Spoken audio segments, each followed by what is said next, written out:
BLACKPINK Light Up the Sky is a documentary film that was released on Netflix a few days ago. It was directed by Caroline Suh and produced by Dave Sarelnik.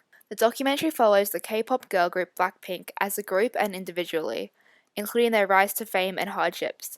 My name is Sua, and today I'll be reviewing this film based on my criteria.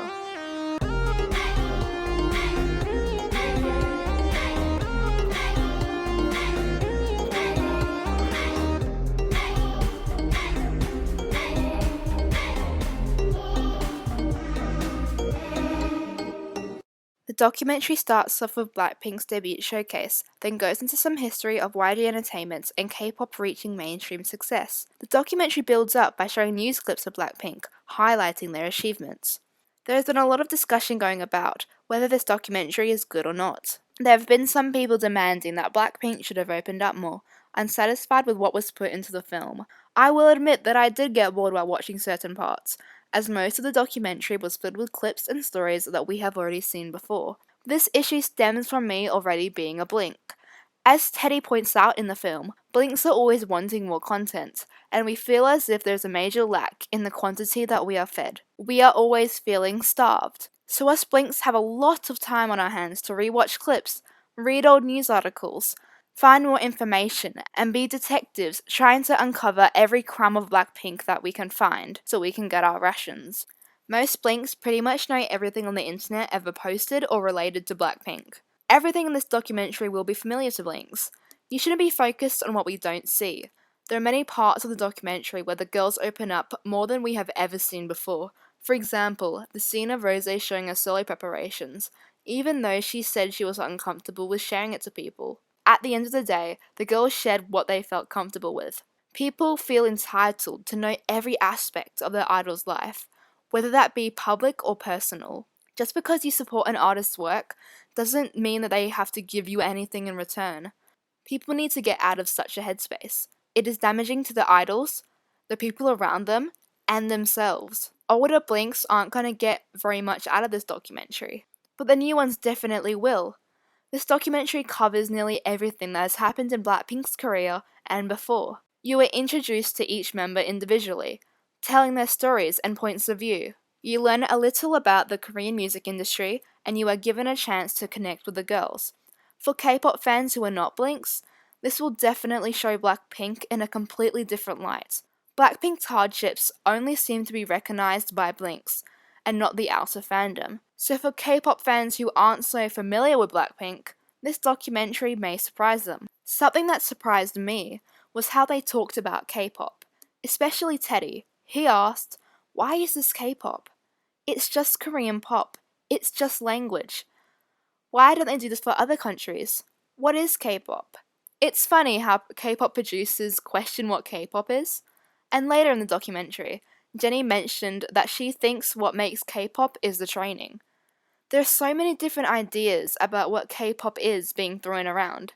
It's like not even the documentary knows what K-pop is. When I was watching the documentary, I found one thing very off-putting: the transition from speaking English to Korean. At the start, I had bits where I was focusing on what was happening on the screen. But then they started speaking Korean, and I didn't realize it. So I'd have to wind it back so I could focus on the subtitles. By the end of the documentary, I got the hang of it, but at the start I had trouble trying to focus on the subtitles and what was happening on the screen. This is because the subtitles just sort of popped at random parts. One scene that stands out as a well-recorded scene is the scene where Rose is playing the guitar. It's such a nice looking scene. Also, the studio looked really good. Like, look at that lighting! Whoa! Jennie stood out a lot in this documentary. For example, when she addressed her resting bitch face, how she gets tired and injured easier than everyone else, and how she is sick all the time. I was not expecting this documentary to address that at all. The documentary ends with BLACKPINK gathered around a table, talking about the future. Like, what would be of them in 20 years? Will they be married? Will they have children? Will they still be BLACKPINK? This documentary definitely made me grow some more respect for BLACKPINK, not only as idols, but as people. The documentary doesn't show us anything drastically new, but it definitely gives us some memorable moments. So now, let's get into my final scores. First up, we have emotion. The documentary was driven by a lot of emotion, but I did not find myself crying, so I'll give it a 6 out of 10. Entertainment. There was a lot of interesting information about BLACKPINK for the newer fans, but not so much for older Blinks, so I'll give it a 7 out of 10. Cinematography. The director's view for the documentary was translated really well. 10 out of 10. Soundtrack. It did not stand out, but it was there, and it did its job. 5 out of 10. Acting. The girls portrayed themselves really well, in a way that could make the audience relate to them. 8 out of 10. Comedy.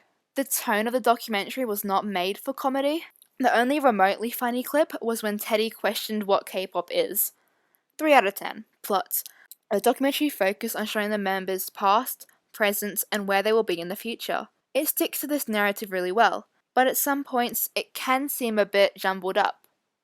7 out of 10. Directing. They did the classic showing how so-and-so became so popular, which is not bad, but it's not very original either. 7 out of 10. Editing. There was no choppy editing. It all looked really decent. 9 out of 10. Production design. The aesthetics are as good as they can be for a documentary. 10 out of 10. So that means the final score is 72%, which is a B. So this documentary is above average. And that is it for today's video. I hope you all enjoyed hearing my thoughts on Light Up the Sky. If you have any points that you want to share, definitely comment them down below. If you would like to support us here at the Bias channel, then please consider subscribing and liking this video. Or you could even join our Discord server, where there are discussion channels focused on K-pop, Jpop, K-drama, and anime. There are also a variety of games for you to test your knowledge on your favorite themes. Thank you for watching and have a great day. I'm gonna go, guys. Bye. Good night.